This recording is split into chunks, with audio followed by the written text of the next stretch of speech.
اعوذ باللہ من الشیطان الرجیم بسم اللہ الرحمن الرحیم السلام علیکم۔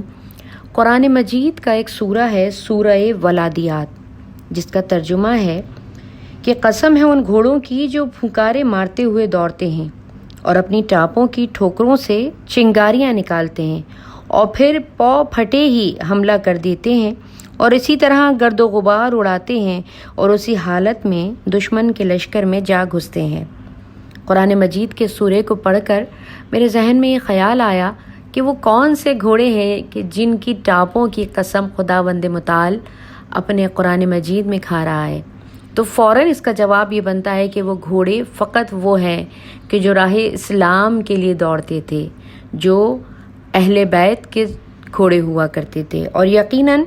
مولا علی کے علاوہ کسی اور کا گھوڑا اس شان کے مترادف نہیں ہے۔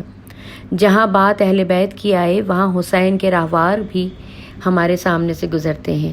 مولا کے راہوار کو لے کر ایک بہت ہی اچھا مرثیہ میری نگاہوں سے گزرا کہ جس میں ایک مخصوص بند تھا جس میں اس راہوار کی طرف خاص لفظوں میں اشارہ کیا گیا،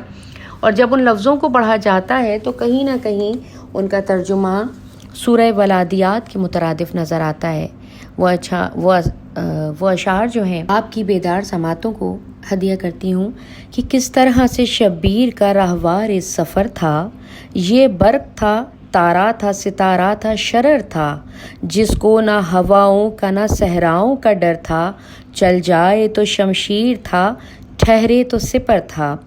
کس طرح سے شبیر کا راہوار سفر تھا، یہ برق تھا، تارا تھا، ستارہ تھا، شرر تھا، جس کو نہ ہواؤں کا نہ صحراؤں کا ڈر تھا، چل جائے تو شمشیر تھا، ٹھہرے تو سپر تھا۔ اور دریاؤں میں کشتی تھا، ہواؤں میں پری تھا،